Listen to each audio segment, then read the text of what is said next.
Hello all, ఈరోజు నేను అంగన్వాడీ పిండితో అదే బాలామృతం పిండితో ఉప్మా చేసి చూపించబోతున్నానండి.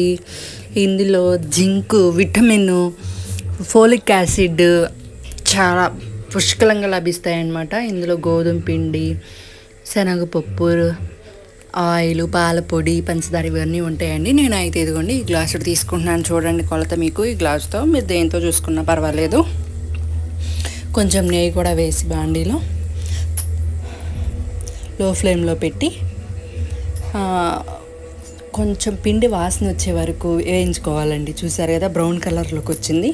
తర్వాత అదే బాండీలో కొంచెం ఆయిల్ పోసి మన పోపు దినుసులు అన్నీ కూడా వేసుకొని చక్కగా అవి చిటపటలాడిన తర్వాత కరివేపాకు కూడా వేసుకునండి. అందులో సగం కంటే తగ్గించి వాటర్ పోసుకోవాలి. గ్లాస్ నిండా పిండి వేసుకున్నాం కదా, దానికి కొంచెం తగ్గించి వాటర్ పోసుకోవాలి. కొంచెం మరుగుతూ ఉండగా అందులో రాక్ సాల్ట్ అనేది యాడ్ చేస్తానండి. సాల్ట్ వేస్తేనే టేస్ట్ వస్తుంది, ఇది మాత్రం మిస్ చేయొద్దు. ఆ తర్వాత తెరలుతాయి కదా నీళ్ళు, తెరలిన తర్వాత ఉప్మాలాగానే ఈ పిండి కూడా పోసేసి అలా అలా తిప్పుతూ ఉండాలండి.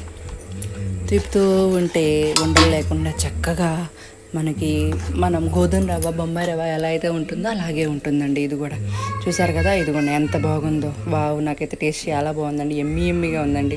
నేను టేస్ట్ చేసి చెప్తున్నాను, తప్పకుండా మీరు కూడా ట్రై చేయండి. నా వీడియో మీకు నచ్చితే తప్పకుండా లైక్ అండ్ షేర్ చేయండి. ముందైతే సబ్స్క్రైబ్ చేసుకోండి ఫ్రెండ్స్. ఇక నేనైతే తినటం ప్రారంభించాను. నేను తింటూ ఉంటే మహతి నాకు కూడా పెట్టమ్మా అన్నట్టు థ్యాంక్స్ వచ్చింది. సరే కదా అని ఒక బౌల్లో వేసి మహతికి ఇచ్చాను అనమాట. చూడండి మహతి కూడా ఎమ్మీగా ఉందనుకుంటే తింటుంది. Bye bye friends.